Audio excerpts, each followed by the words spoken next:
Ladies and gentlemen, I hope that you are having a beautiful day.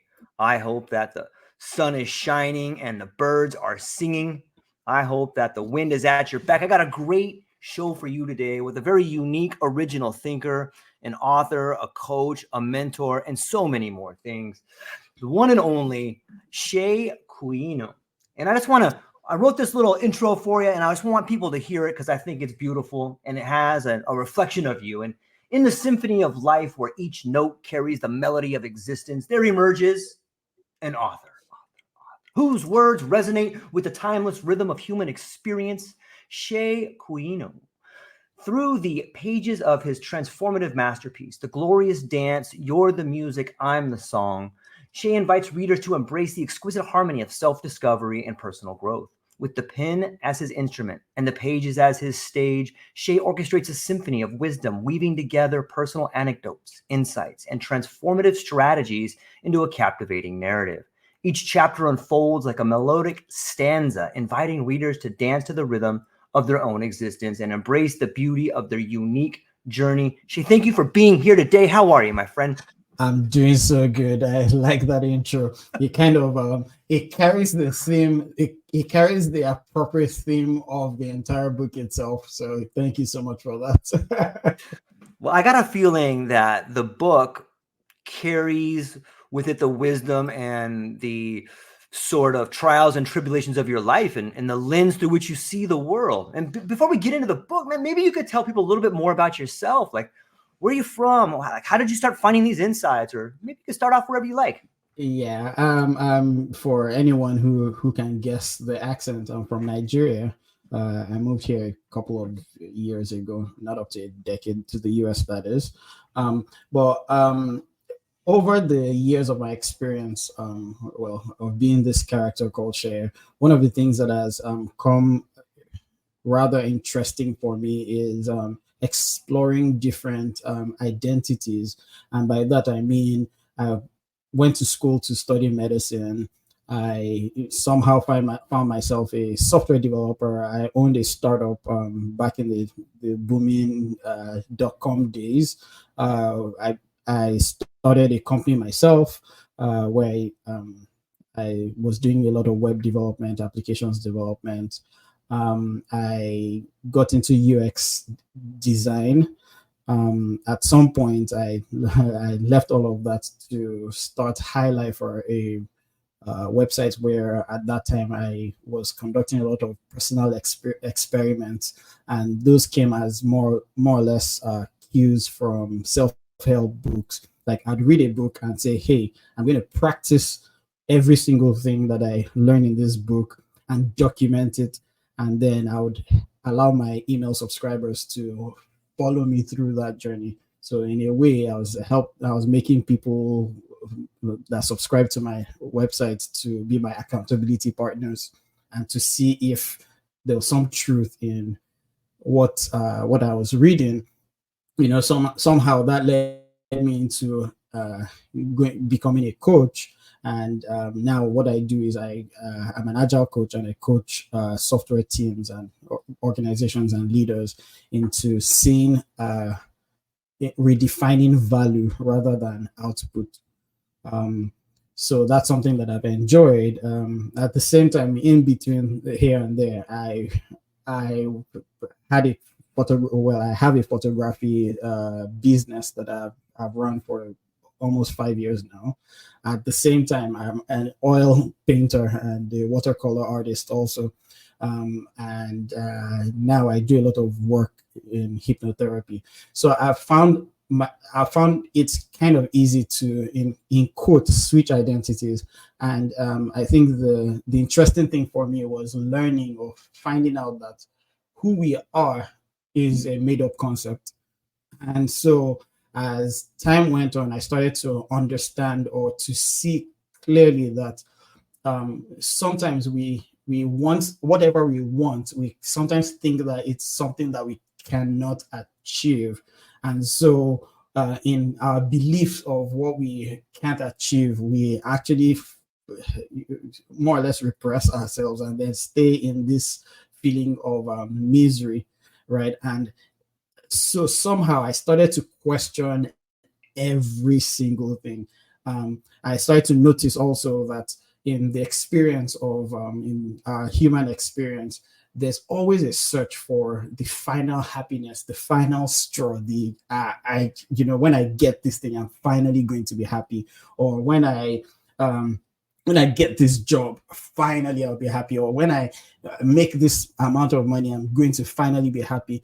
But in my experience, every time that I got that thing that I said would make me finally happy, then there's a new thing that pops up that makes me want to finally be happy. And I realized, oh, that's kind of an illusion. And so, in the ups and downs of life, in the chasing and grasping and holding and finding out, this wasn't actually the thing that will bring me happiness, I found out that's actually the game. That's literally the game. So I can enjoy every single thing. So even when it comes to finding love, losing love, that's still part of the game. So a lot of that reflection is what then led me to writing The Glorious Dance.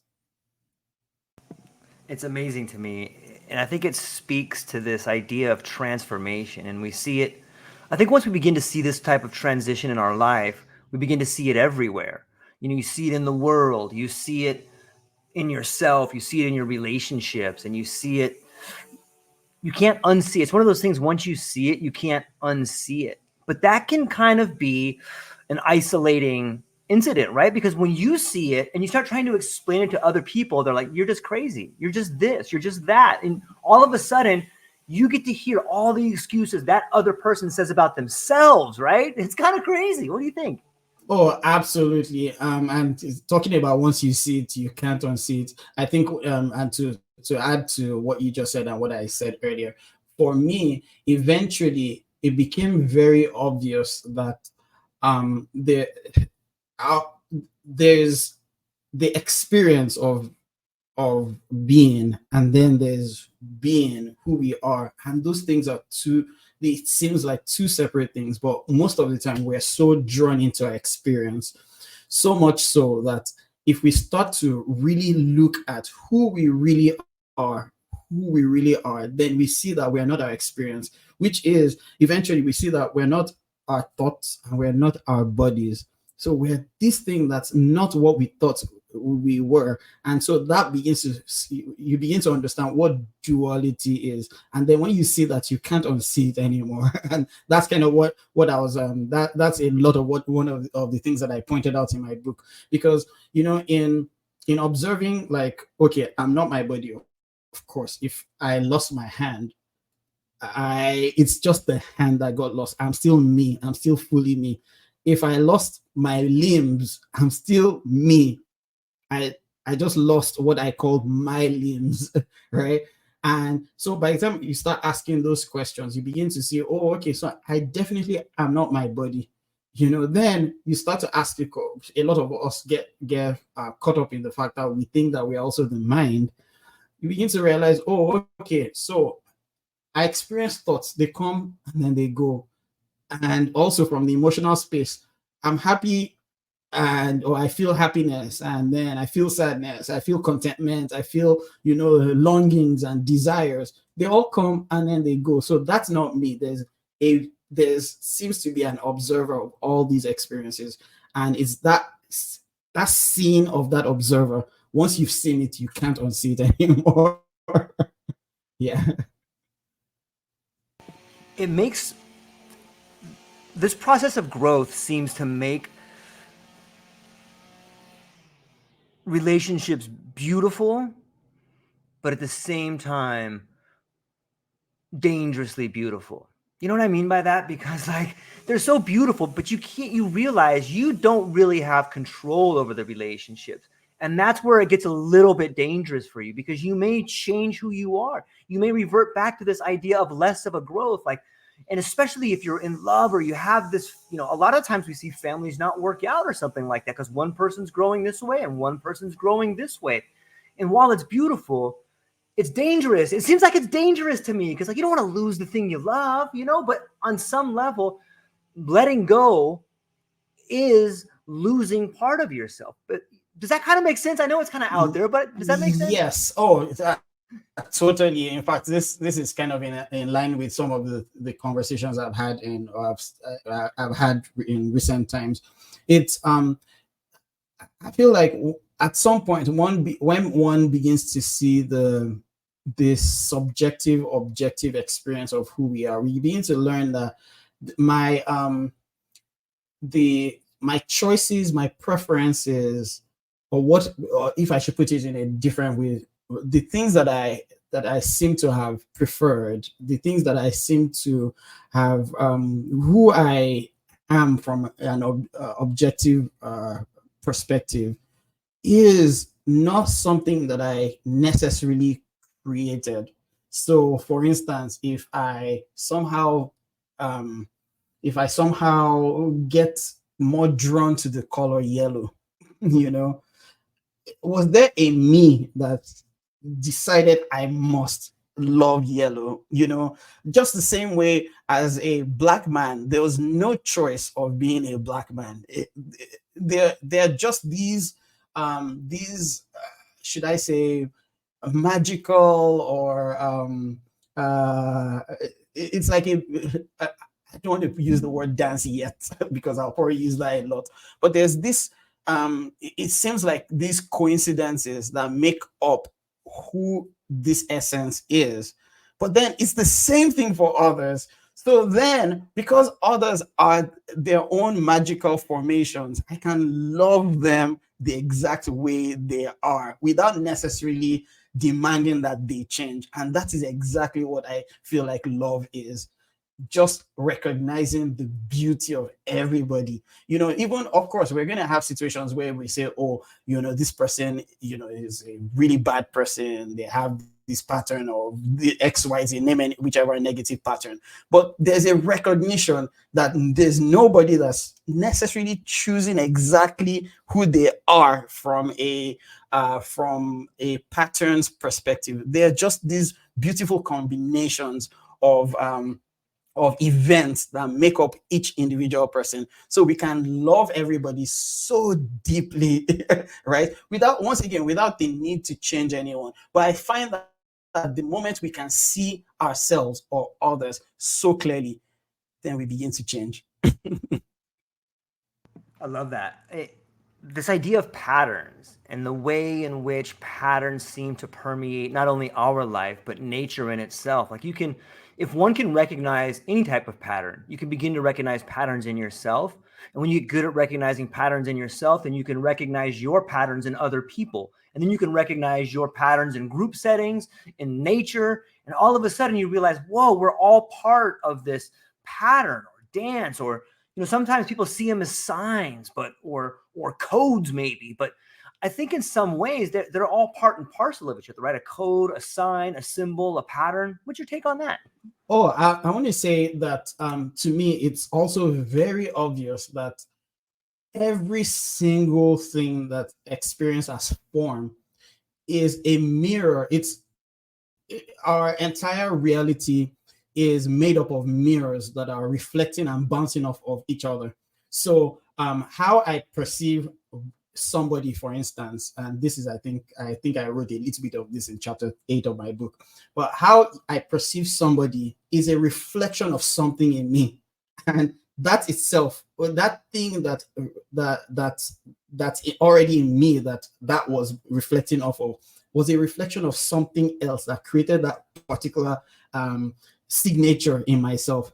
And so every single thing becomes a reflection of every single thing. And this is not even about I was telling someone this the other day, this isn't even just about human beings, even in the physical things. I remember reading Caroline Morgan's book, The Heart of Who We Are, and she had this exercise where she says, pick up an object and in a stream of consciousness style, just write and write about what that object is saying.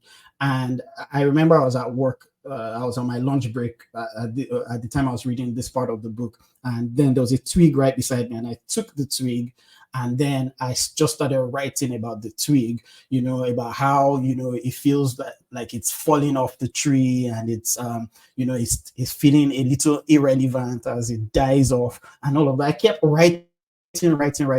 And in her book, she doesn't tell you what to expect afterwards, but by the time I finished writing and I, flipped through the book and she explained what that was, it was, in the narrative of the book, it says, okay, now see how you are describing yourself. And I read that and I was like, yes, this is exactly what I've been thinking about my own identity. So now what I was doing was really projecting myself onto a twig. And so in a lot of ways, this is exactly what we do with every situation. First of all, every individual that comes across our way, then every situation that we find ourselves, we always just reflect ourselves in it. And it's so beautiful to watch. That is an amazing exercise. I can't wait to do it when I finish here. It's such a great way to have nature speak to you. I often talk, like I work a lot in the world of psychedelics, and I speak to so many interesting people, and they have these third person types of ideas that happen. They get to see themselves in a new light, a new dimension, a third person for the first time. But we often talk about the language of nature. And I think that particular exercise, the idea of learning the story of the twig to you, in some ways you could say that's the twig talking to you, or that's the earth talking to you. And it's so like cathartic in some ways to get that out, because we carry it with us and we don't ever say out loud, or better yet, write down the true reflections of it. Because it's hard if you don't have something to reflect back to you. When you're looking into a mirror, be it a twig, be it your bathroom, be it your partner, your kid, a whatever. Like, it's such a wonderful way to begin how to speak in relationships to yourself, to other people. That's a beautiful exercise, man. Thank you for that. Oh, it's such a, in fact, these days, it's been such a, just having this clear understanding has been such a good way to see myself within relationships, whichever form of relationship, whether it's a romantic relationship, a relationship, a conversational style relationship with a friend, or even with relationship with my coworkers. Sometimes, obviously, there's going to be the narrative that goes on within the thought space about, oh, this person talks so much, wow, why can't this person just shut up, right? And we don't see that that's actually a reflection of yourself. But you say, oh, but I'm actually very quiet, so I'm not talkative. It's like, wait, have you seen that your thoughts are just so talkative right now? So everything is just this. It's a I described one of the poems that I wrote in a particular chapter of my book. I described our experience as a kaleidoscope. It's just this colorful but patterned yet varied. All of our experience is varied in that way that it makes it actually beautiful. It is beautiful. It makes me wonder, like, it's one thing to do work on yourself and to go through different exercises and begin to understand the best way to communicate and provide meaning for yourself. But you're working in some group dynamics. That's got to throw a few different dimensions in there, because while you may be able to communicate to a handful of people in that group a certain way, different personality types dance different. Maybe you got a guy like me with no rhythm trying to dance. And then you got this beautiful Spanish dancer over here that's doing the flamenco. And so how does your understanding of language and create harmony in group dynamics? Is there tips and tricks to help with that? So I think what shows up for me when it comes to group dynamics is, number one, like with almost everything these days for me, it's there seems to be a unique signature of patterning that happens within a group dynamic. Mm-hmm. And in a lot of ways, especially me being, as part of my job, I do a lot of facilitation. But it's always interesting to see what comes out of every group dynamic. Now, as any trained facilitator knows that you're a neutral party. You don't create any necessarily create any agendas, but allow the group to create its own agenda. What I find is the moment I decide to try to create any form of control within a group arena, I mean, relatively speaking here, I begin to lose the beauty that's trying to emerge from that particular dynamic. So what I, as a facilitator, one of the things that I do when I get into any group is to first of all see what's emerging in the group. You probably will find that person who's very rowdy or who wants to suck all the air out of the room. You find out that person, that one person who's very quiet, or you find out the directions, the conversations are going one particular way. For anyone who enjoys, like I do, enjoys working with groups, what you then do is find what the group actually what's coming up for the group and how they, as a group, will want to take the whichever conversation or whatever they're in the group for, and then find a way to then rally everybody around that particular goal, so to say. And in so doing, it's not me trying to control anything, it's the group finding their own voice. So it's in a lot of ways, it's how I see I don't know what they call it with there are these birds, sterlings. They have the what do they call that thing where the loads of sterling birds are like in flight, and then there are patterns in the air. What is it called? Mutations. I can't remember the word for it, for the pattern when they fly together. I can't remember the name. I'll probably remember before the end of this podcast. But we begin to see when these birds are flying all over, there are patterns that emerge, but there's not necessarily one bird that is saying, hey, let's create this pattern. Nature and life itself just creates that pattern for itself, or as a dance for itself. And so within a group dynamic, where things begin to devolve is when whoever is a facilitator is not able to help everybody to dance together. It's one of the reasons why in an orchestra, a very good orchestra will have a conductor, because it's not that each player doesn't know how to play their notes, but an orchestra knows exactly how to direct each of the pieces or each of the parts so that the whole thing is a beautiful melody. It's wonderful. I think there's I think that there is a course of study called semiotics, and that speaks about the way in which nature forms patterns. And it makes me think of those birds moving in this elegant pattern when they're migrating or when they're swarming, or even bees. Bees do it too. You can see the bees swarming together. Like, that is language. That is a living language speaking to us. And I love the way that you go straight from the pattern of the birds, even the birds that fly in the Y shape to cut down on the stuff. Then you have an orchestra. And in our lives, when we're in good relationship to everybody, we have harmony. Like, harmony seems to be a great word to explain all these things. I feel like we're just beginning to be at a point in the human condition where we can convey meaning to each other, right? And it seems like so many people are coming to this conclusion of, okay, now I know that the way this person is treating me is a direct reflection of me. That's how I notice it in there. Like, I'm excited for the future. Maybe you could speak to the idea of meaning in conversation. We've talked a little bit about how that which we see and notice in other people's behavior is a reflection of us. But maybe you could talk to the idea of meaning. How can we have more meaningful conversations instead of talking past one another, like side monologuing? Yeah. By the way, I just checked to find out the word. It's murmurations. When the birds, like hundreds or thousands of birds, are flying together and creating patterns, it's called murmurations. Anyway, yeah. To address what you just mentioned, I'm beginning to see from an absolute perspective that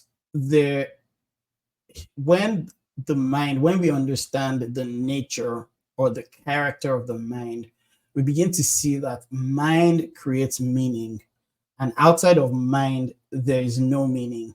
And so I'm still talking very absolute. I'm still going to go back to the relative, but from an absolute perspective, there's literally no meaning to anything. In fact, I think it was my first chapter or maybe the introduction of my book where I talked about just meaning and where meaning comes from.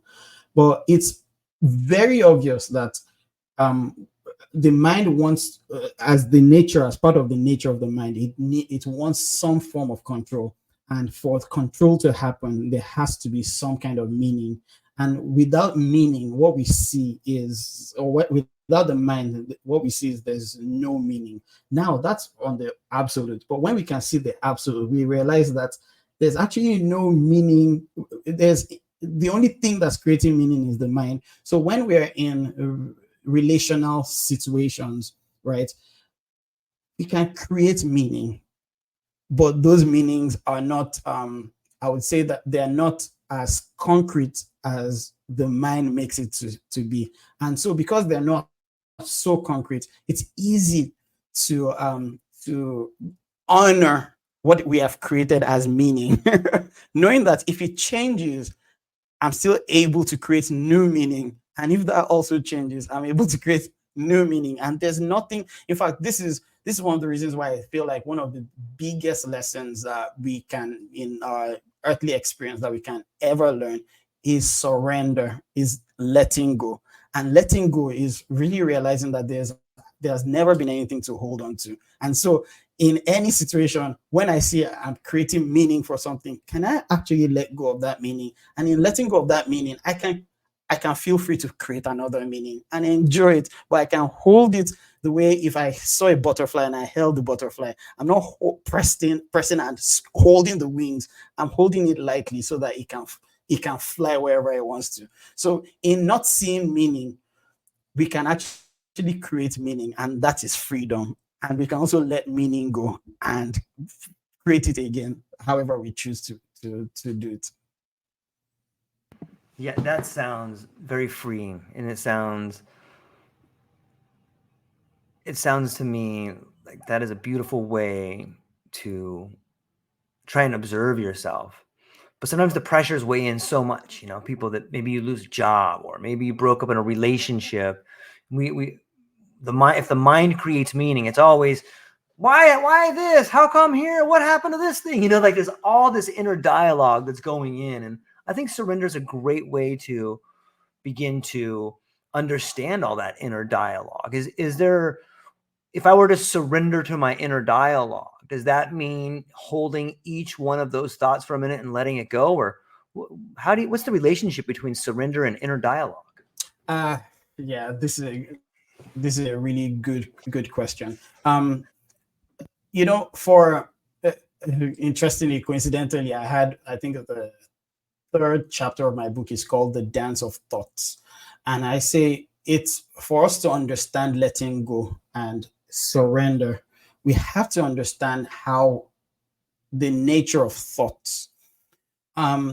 Oftentimes, obviously, everybody experiences thoughts in one form or the other. You see, everybody can, without a doubt, say, "Oh, I have these thoughts that just came through my mind," right?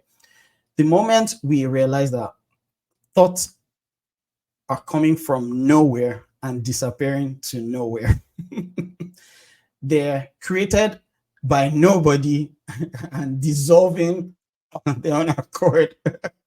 They have nothing to do with me. They just come and they go. It's when we see this so clearly, we can begin to see that when we hold on to anything, what we're doing is just holding on to, first of all, a belief.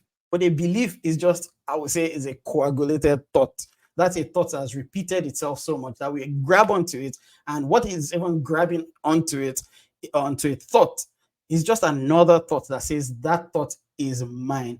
And I think the craziness and the lunacy, so to say, in how we deal with thoughts is like I'll use the analogy of standing by the side of the road and seeing cars passing. As cars are passing on the road, if we begin to say that car, oh, that car is mine, and this other car is mine, and this other car is mine, that's literally what we do to thoughts. And then we see one car, and then we grab onto the car, and the car is going, and then we're pulling it and holding it. That is stressing us, right? And that's exactly what it is to hold on to something. And you say, this is mine, and I'm going to hold on to this. I'm going to hold on to this. I'm going to hold on to it because it's mine. And the car is trying to go, and we're like pulling the car. And then we say, oh, yeah, I'm stressed. What's causing the stress is still holding on to something. And the whole idea of letting go is seeing that none of this is essential. None of our thoughts are essential to us. So letting go is literally, I mean, there's no better way to say that letting go is about actually letting go. And so every major faith tradition has something to say about letting go. In Christianity, for instance, you want to commit things to God and let go of your cares, right? It's everywhere in all major faith traditions. Is the fact that we need to let go of all that we're holding on to. Yeah. It's a wonderful point, because I know so many people, myself included, that get stuck. They say, there's a good quote that says, "Get in your head, you're dead," because you just have these thoughts, but there is a sort of a weird paradox there, because we often hear people that we look up to, or people that are held up by society, or people that we read about that we admire. They talk about having this dream and pursuing this dream at any cost. And so that, like, some people tell their story about, even when the chips are down, I held on to my dream. That sounds a lot like holding on to a thought, but then there's belief in there. There is momentum in there. It's a strange sort of relationship. And I'm wondering if you could somehow give us a roadmap between letting go of our inner dialogue, but still holding on to our dreams. So one thing, before I go into dreams, I think I'll talk about goals, lead that to dreams, and the holding on to dreams or goals, or the letting go of them. It's, to me here, it's very obvious that goals are just a thought that we hold on to. Now, in all of this, I want to say that there's nothing inherently good or bad about holding on to something. It is, if it causes you to suffer, then why hold on to it? If it doesn't cause you to suffer, then it's something that's pleasant. It can be pleasant if you're holding on to something, but it's not causing you to suffer, right? But every goal, it's so clear that every single goal is just a thought that is called a goal that we hold on to and we call a goal. Now, do I have goals? I don't have as concrete goals as I used to have in the past, but yes, I have goals. I mean, there was the goal to be on this podcast today, right? Now, what happens in a situation where you say, hey, sorry, we can't make the podcast today, or I find out, there's something wrong with my timing or whatever. It's something that can be let go of. So it's the same with dreams. We can have dreams which are essentially a goal, right? When we have these goals that we create, yes, there are people who would say, yes, I held on to this. You can hold on to a dream and hold on to it. There's nothing wrong with that, unless then it makes you suffer. So I've been in situations, and I've heard people in situations where they're holding on to some kind of goal, and things are not really looking up for them. They're getting far away from that, and they're still holding on. And in holding on, they're suffering, they're depressed, they are, cutting off their relationships with others because things are not looking up. But the question is, who created it? Isn't it still you who created it? So can you just let go of whichever it is, so that you are free to be who you actually want to be? Now, obviously, I also find that there are people who have held on to dreams and chase their dreams to the detriment of other things. And in achieving their goals or their dreams, they found out, oh, okay, well, I've achieved it, but I'm not as happy as I thought I would be by achieving this goal. So I'm going to create a new goal that I'm going to chase, you know. And I think it's in understanding, once again, the nature of thought, how thoughts are fleeting. Every single every thought creates an emotional response or a desire. And when we hold on to these things, we're holding on to something that's actually illusory, something that's literally not real. Now, there's still nothing wrong with holding on to anything, but as long as we're holding on to it and it's causing us to suffer, then why not just drop it?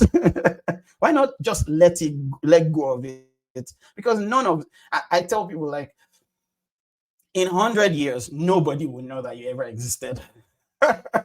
So what's the point? Like, I don't even know the names of my grandparents. So it's like, I don't even know if they appear to me right now, I don't know that they're my grandparents. So it's like we hold on to these. There's this grasp of goals and desires that sometimes we do this to the detriment of the life that's unfolding right in front of us here and now. That in grasping and holding on to this, we actually lose this beauty that's unfolding. It's so well said. I was speaking with um, a lovely woman who was a death doula for a while, and she would go and sit with people that were, maybe they didn't have family, but they were definitely only had a day or a few days left. And in that conversation, I had asked her, what do you guys talk about? What are people telling you?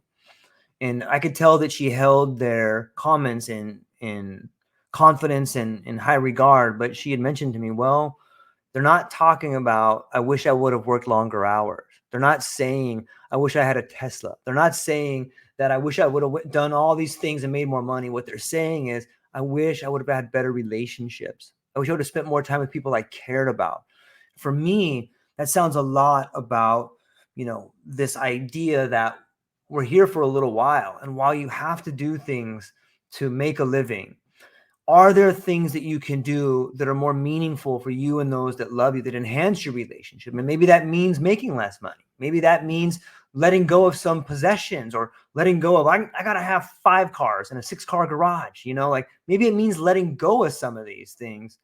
And I guess that leads me to this question of, as someone like you have a unique perspective for multiple reasons, but I'm curious as to what your perspective was when you move here to the United States. Is it something that is more focused on this idea that it's important to be important? You have to have these dreams, is there a difference between where you were brought up and then coming here and seeing things? I would say that the most significant difference, apart from infrastructure and things like that, the most significant difference has, for me, maybe in Florida here where I live, that may be the case. Maybe it's different in other places I haven't lived, but it's the people tend to be more individualistic. So for a very long time, I didn't even know. I just knew my neighbors' cars. I didn't even know what they looked like, and that was a bigger contrast. That was a bigger contrast for me. Like back home, I don't even need to know my next door neighbor. He just would knock on my door and ask me for salt, because he's cooking right now and he needs salt. I think that was the major difference. But coincidentally, around the time I moved here, I'd started to have a different understanding of the human condition. And in seeing the human condition, I could see that from a humanistic point of view. It didn't matter whether I was in Nigeria or here in the US. Humans have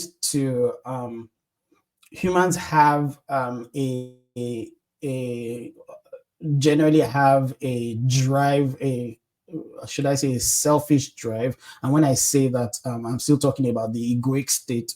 There seems to be more of a here in the US, for instance, there's the, oh, I just gotta, work my hours so that I can go home and do all I can do for my vacation. Travel to Hawaii, for my vacation, and it's just myself and my family. Every other thing doesn't matter. Back home, it seems to be kind of like that, but in a different, it manifests in a different way.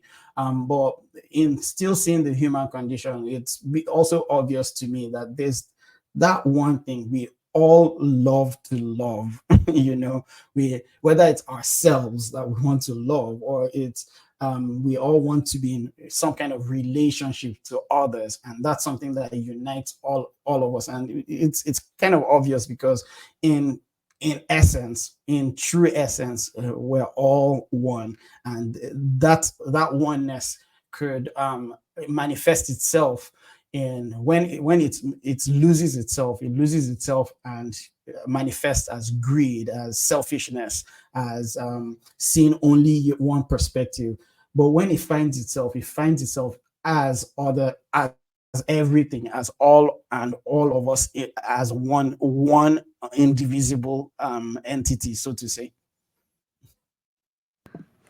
I love that quote. We all love to love. And like, isn't that what people are looking for? Like the most angry people that you see, like, yelling, like that person needs love so much, like they don't have it in their life, and they're so upset about it. They're gonna yell at you because you did something wrong and it's your fault. It's so crazy. That's so great. It's beautiful at the same time. If they could just take a moment, and like I know that person because I used to be that person. I probably still am at times, but I catch myself. I'm like, wait a minute, I must be missing something here. If I'm not upset about something, what am I really missing? But it's because I think that's what it comes down to. It sounds to me, if we give some sort of metaphors or analogies on the level of maybe culture is the music, and it's a slightly different tempo, slightly different beat, and we as individuals are trying to find harmony. And is that a good analogy? Or I know you have some beautiful analogies and some metaphors and the way you speak. Maybe you could break it down for us a little bit better.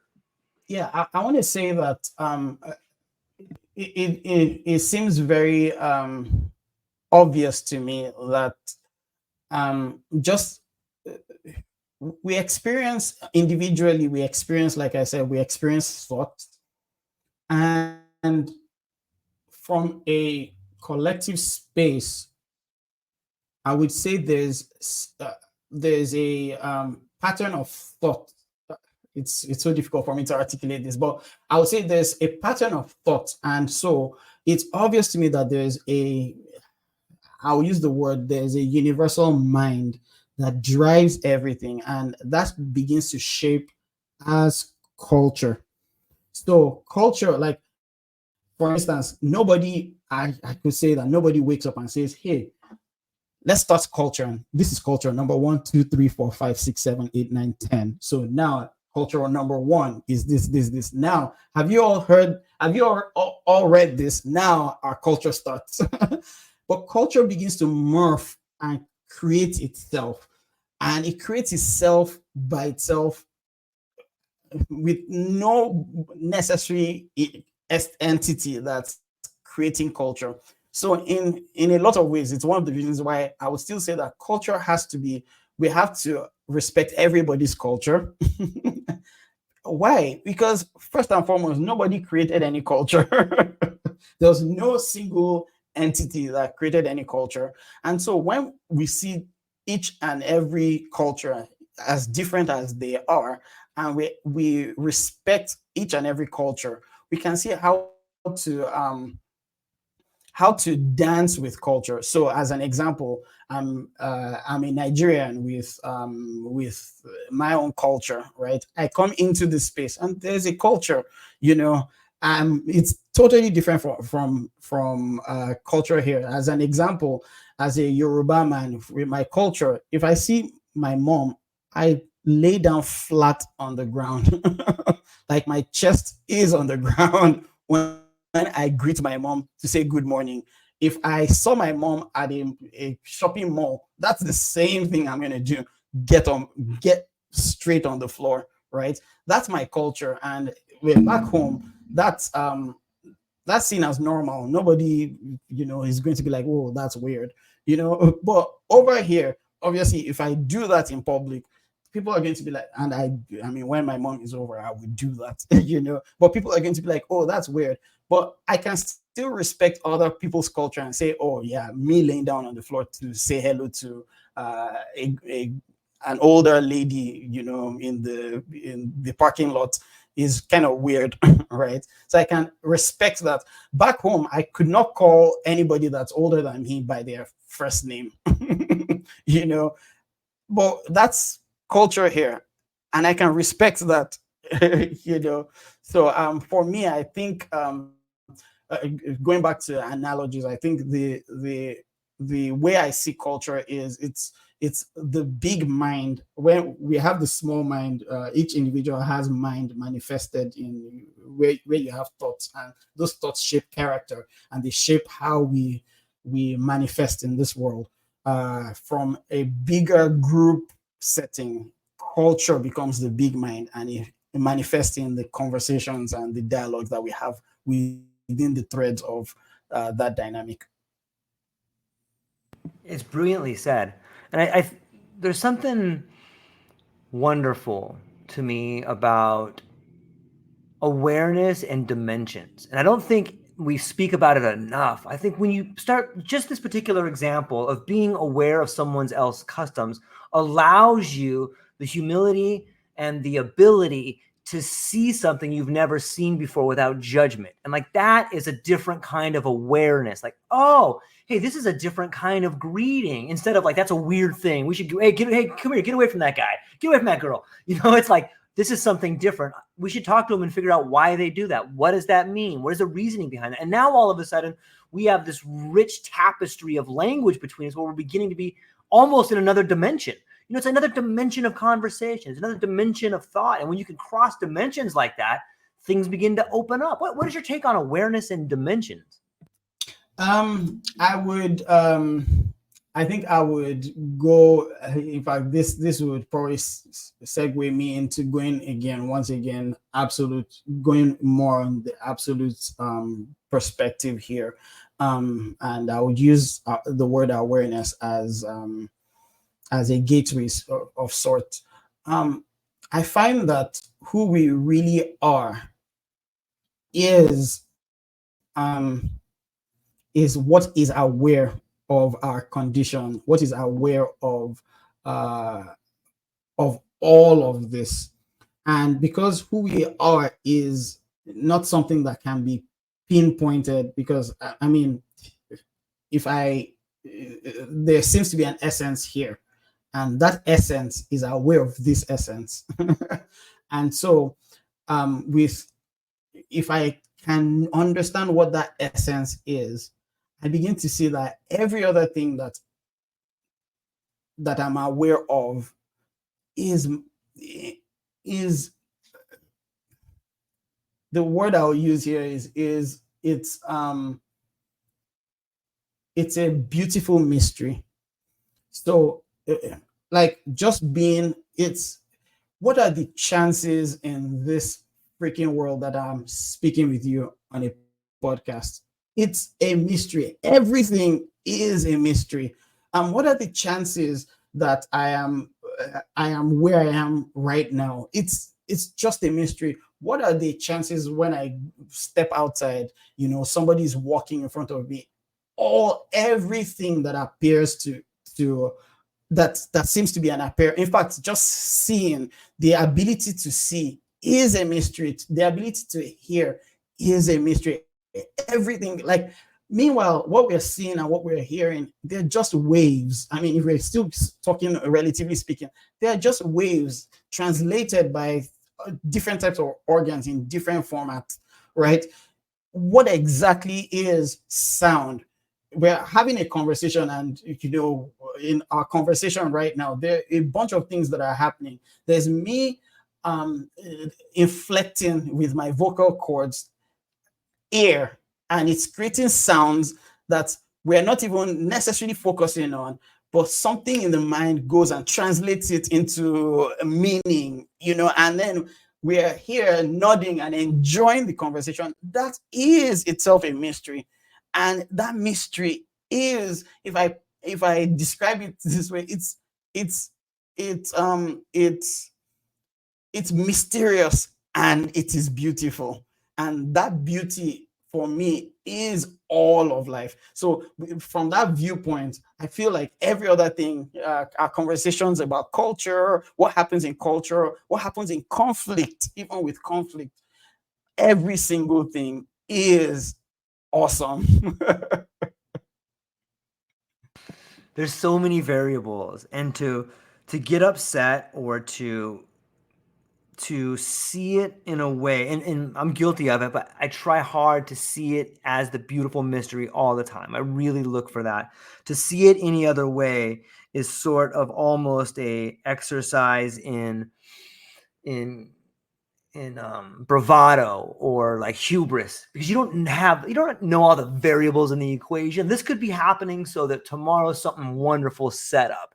And if you read mythology from any culture, or you read a good book, there's usually a character arc, and the deeper that individual falls, the more glorious it is when the sun rises and you're like, yeah, they did it, I did it, and so if you find yourself headed down towards the valley, I always try to reaffirm myself, like, okay, the sun's right over there. I can't wait to get over this next mountain and see what's happening there. And, there's something also interesting that happens when we talk about the beautiful mystery, and we talk about it in a way that gives credence to it being beautiful and mysterious, is this idea of contagion.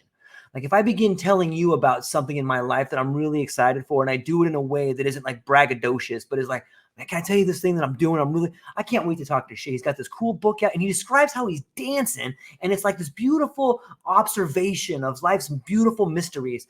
Like, when I begin to do that, like there's something beyond language that transfers to the individuals, even if it's online like this, even if it's in the audience, or knowing that someone's going to listen to this and smile and be like, those guys are awesome, or those guys are crazy, but there's something that happens that's beyond language that is contagious, whether it's good or bad. And I wonder, what are your thoughts on that? What do you think about this contagion of the mystery from one person to the other via language and meaning and ideas and motions and clues?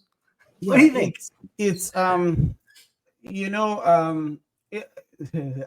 like analogies and everything. It's if we could imagine for a second each individual is a wave or a puddle in this vast ocean. When there's a surge when there's a wave in that ocean, it affects every other. Yeah. Now, 2 miles away, the wave may not witness the effect of, or the ocean may not witness the wave of something that happened a mile away because of the length and breadth of that ocean. But it still does. We just don't know that it does. So, as an example, within one part of the wave, there was a fish there that maybe just gobbled on something within that particular wave, and he moved to another side of the ocean because he found something to eat because of that wave. And then 2 miles away, there was a bigger fish that ate that fish because, well, it came its path, and he only came its path because he found food at that part of the wave. There's, in every single thing, we are all connected. So in NLP, for instance, I am a licensed NLP or a coach, and in NLP we talk a lot about mirroring. So if you want to create connection with someone, just mirror the expression and all of that, and that on a subconscious level we begin to create, we begin to create rapport with them. It's the same thing with when. It seems like when people express something that's beautiful to them, it creates some kind of rapport because we understand what beauty actually is. Mm-hmm. And I would then add to what you said about, what if the person is even braggadocious and we're kind of irritated by their bragacity, so to say. What is irritating us it's still something inside us Yeah. that is connecting to them. Yeah. So in a lot of ways, it's still part of this, the ebbs and flows of the ocean that is each individual, the wave that is each individual in this ocean called awareness or consciousness. It's so beautiful. It's so beautiful. Shay, this conversation is mind blowing to me. It's always such an incredible time for me to get to meet someone who sees the world in a way that now I can take part of their ideas with me and make my life. And I can investigate these ideas and I can investigate some of the words they were saying. But I feel like I get to walk away with a new sort of a light kind of beaming on stuff I haven't seen before. And I love it. And I admire that in a way. And I'm truly thankful for that. And I think that everybody listening to this should take a moment to go down to the show notes and check out the book, This Glorious Dance, You're the Music, I'm the Song. Because I think it just scratches the surface of some of the lessons and the life's waves that you've been fortunate enough to ride on.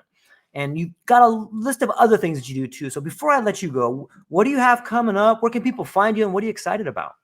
Oh, I'll start with the last. What am I excited about? I recently started a Substack, and part of what I'm doing there is I'm writing openly my next book, which well, I haven't finally decided the title of the book, but it's really about the art of contemplation. I found out that there seems to be especially in the spiritual community, there seems to be a push for meditation as a practice. But I found out that contemplation itself is something that's broader than meditation, and having a hobby, having a contemplative practice is something that is so beautiful. But I found out that when I started experiencing going into a lot of contemplation and realizing a lot of things, I wish I had the tools to help guide me. And so for me, seeing that I didn't have the tools, what I'm trying to do is come together to help anyone who's within this journey, so to say, to help them enjoy the art of contemplation. And so what I have started doing on the Substack is just writing a bunch of articles that can help and guide people in their contemplative practices. But so right now, the major thing I'm working on is the book. It's probably going to be out sometime this time next year is when I think I'll be done with it. So I plan to also write a few chapters on Substack openly, so that people can also start reading there. So that's the real highlight for me. What is the address on Substack? It's my first and last name .substack.com. So sharequino.substack.com, or I think there's a direct link on my website, sharequino.com. That has all the links to my everything, to my socials and my Substack, my projects.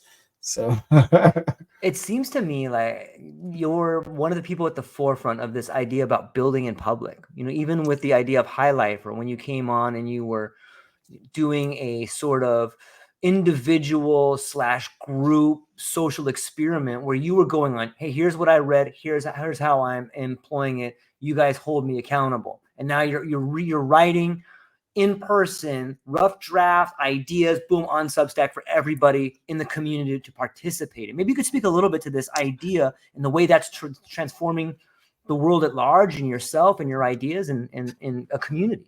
Yeah, it's interesting. Now that you point that out, I'm like, oh yeah, I've seen a pattern in that. And I think that as an agile coach, working with software developers, one of the things that I find to be so useful is building in small batches and allowing your customers to give feedback.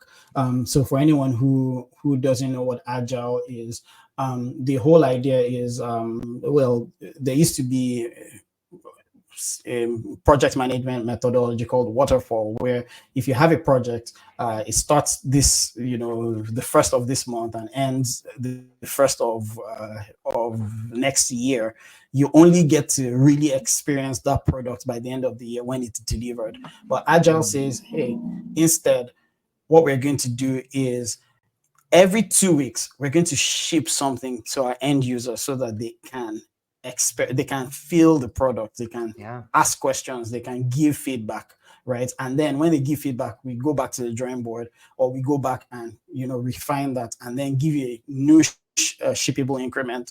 So for me, it's been so clear that that's a better way to deliver value. You want to deliver value as frequently as possible. You want to build in public so that people can give you live feedback as you're going through that. So a lot of projects have failed because people were trying to build something in secret. Yep. By the time they launch it, it's like now the world has moved past that. And yes, that thing was useful about 3 years ago, but things have changed, So for me, over the years, it's been really doing all of this as an expression of the essence that is here. I don't have anything I don't necessarily need to go behind the closet to do things and then come out to say, hey guys, I've done this. This is what I'm working on. Here's some of what that is. What do you think? And then somebody's like, oh, that resonates, or I don't get this. And I realized, I know you don't get it, because even me, I know that I don't really get this. So I'm going to go back to the drawing board. I love it. I think it's building a better environment, a better community. There used to be these ideas where people that were building something privately would try to find a test audience or take a poll about something, but now you just give it to them and see what they think. Because you may think that your product is for a high-end user in his 50s that that loves spreadsheets, but the truth is it might be perfect for a kid that's 22 playing Fortnite, and that might be the guy that has all the answers. Exactly. Or you find out, you're trying to get it for that 52-year-old who likes spreadsheets, but really he only likes spreadsheets because he could see things in bold font. It wasn't the spreadsheet, it was the bold. So now you miss that opportunity. If you are going to build a second type of spreadsheet, but with small font. And meanwhile, all he cared about was the bold font all the while.